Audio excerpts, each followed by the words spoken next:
백세대학제 268강 쇼펜하우어의 역설적 행복론.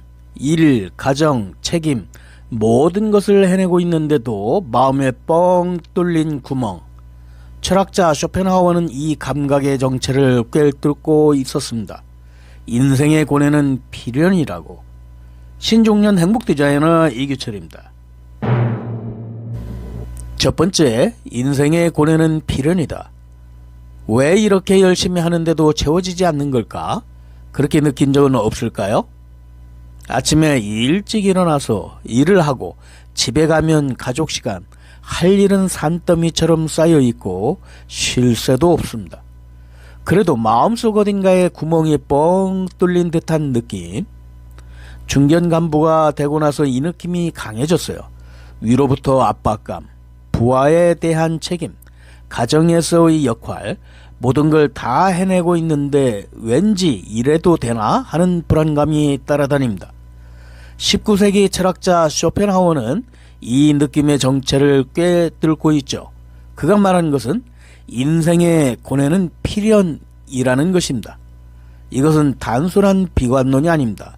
오히려 이 진실을 받아들임으로써 우리는 비로소 진정한 자유에 다가갈 수 있답니다. 두 번째, 인생은 근본적으로 괴롭다. 하나, 욕망은 결핍에서 나온다. 쇼펜하우어는 말합니다. 존재하는 것 자체가 모종의 결여 상태에 있다라고. 모든 욕망은 무엇인가가 부족하다는 감각에서 나옵니다. 배고프니까 먹고 싶고 피곤하니까 쉬고 싶다. 인정받지 못한다고 느끼기 때문에 평가받고 싶다. 즉, 욕망이란 항상 고통과 세트입니다. 둘, 만족은 일시적인 고통의 부재일 뿐이다. 그렇다면 욕망이 충족되면 어떻게 되는가? 행복해질 수 있을까? 쇼펜하우어의 대답은 아니요입니다. 만족이란 적극적으로 얻은 행복이 아니라 단지 고통으로부터 해방일 뿐입니다.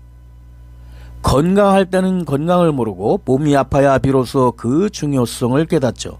이것은 인간의 인식구조 그 자체입니다. 그러니까 더 행복해지자라고 추구하는 것은 사실은 새로운 괴로움의 씨앗을 뿌리고 있을 뿐일지도 모릅니다. 이 진실을 받아들이는 것이 쇼펜하우어의 철학의 첫 걸음입니다. 세 번째, 의지는 끊임없이 욕망하고 충족되지 않는다. 그럼 어떻게 해야 돼? 라고 쇼펜하우어는 이 고뇌의 연쇄에서 근본적으로 해방되는 길을 보여줍니다. 그것이 의지의 부정입니다. 하나, 의지의 부정이라는 구제다. 의지의 부정이란 욕망에 맹목적으로 따르는 것을 그만두고 의지 자체를 의식적으로 억제하는 것입니다. 이것은 매우 힘든 길입니다. 육체적 정신적 욕망을 억누르고 쾌락을 추구하지 않고 세속적 집착을 내려놓는 것입니다. 불교에서 말하는 열반이나 해탈로 통하는 경지이죠.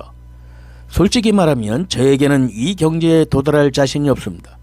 아이들의 성장을 보고 싶다는 소망도, 일에서 성과를 내고 싶다는 욕망도 아직 손에서 내려놓을 수 없기 때문입니다.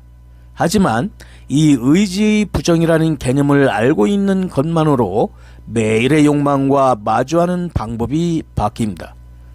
이게 정말 필요한 욕망인가? 이 갈망은 의지에 휘둘리기만 하는 것이 아닌가? 이렇게 자문함으로써 조금씩 욕망의 연쇄에서 거리를 둘 수 있는 거죠. 둘, 미적 관조는 일시적인 구원이다. 쇼펜하우어는 성자처럼 살 수 없는 우리를 위해 또 하나의 길을 보여줬어요. 그것이 바로 미적 관조, 즉 예술 감상입니다. 음악을 들을 때, 마음을 울리는 영화를 볼 때, 멋진 책을 읽을 때, 그 순간 우리의 의지 활동은 일시적으로 정지됩니다. 저걸 갖고 싶다, 이것을 해야 한다라는 욕망에서 해방되고 단지 그 미에 몰입합니다. 나 자신 주말에 혼자 카페에 가서 책을 읽는 시간이 그것에 해당해요. 그 시간만큼 일의 부담감도 가정의 책임도 모든 것을 잊을 수 있습니다. 이것은 도피가 아닙니다. 의지의 지배로부터 일시적으로 자유로워지는 중요한 구제 조치입니다. 셋, 내면의 충실함과 고독의 힘이다. 쇼펜하우어는 진정한 행복의 원천은 외부가 아니라 내면에 있다고 했습니다. 수입이나 지위, 타인의 평가, 이것들은 확실히 중요할지도 모릅니다. 하지만 그것들은 쉽게 잃어버리는 것입니다. 한편 당신 내면의 풍요로움, 인품, 지식이나 교양, 이것들은 누구에게도 빼앗기지 않는 재산입니다. 인간의 모든 불행은 혼자 있을 수 없다는 데서 시작된다. 이것은 쇼펜하우어의 유명한 말입니다. 우리는 다른 사람의 기대나 평가에 너무 휘둘리고 있는지도 모릅니다.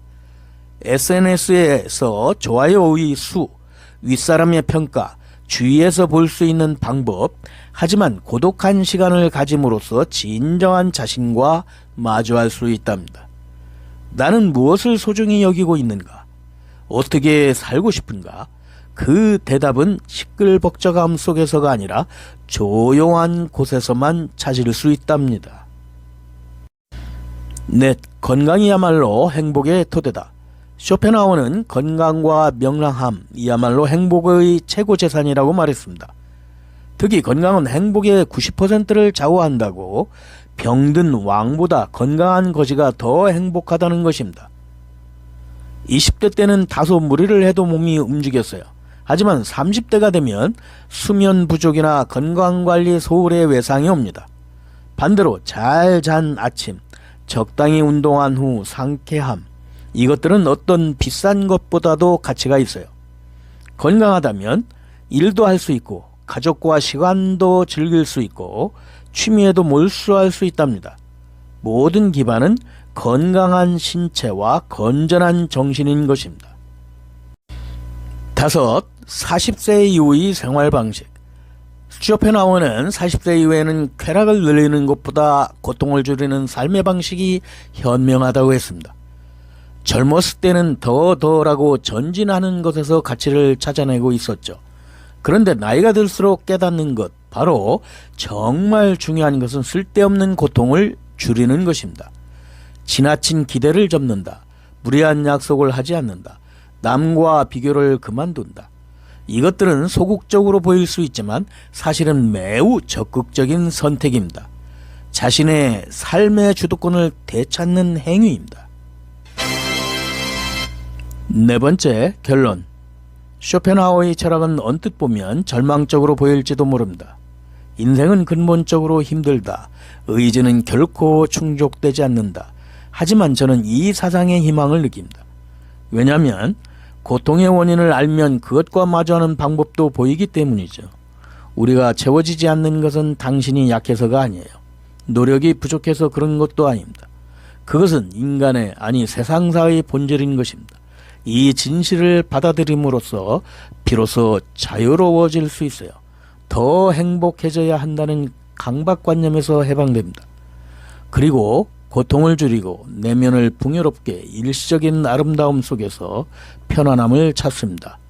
이것이 쇼펜하우어가 우리에게 맡긴 지혜입니다. 인생은 고달프다. 이것은 진실입니다. 하지만 그 고통을 직시하고 이해하고 지혜롭게 마주함으로써 우리는 더 잘 살 수 있습니다. 완벽한 행복이란 존재하지 않습니다. 오늘 하루 당신이 느끼는 욕망과 불만을 조금만 거리를 두고 바라보세요. 이것은 의지에 휘둘리고 있을 뿐일지도 모른다라고. 그렇게 생각하는 것만으로도 마음이 조금 가벼워질 것입니다. 당신의 인생이 조금이라도 참을 수 있는 정도로, 그리고 그 이상으로 풍요롭기를 기원합니다.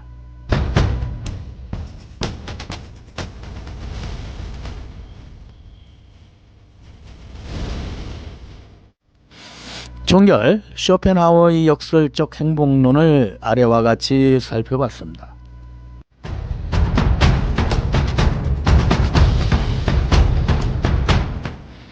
건강 100세 멋진 신종년, 다음 100세대학 기대됩니다.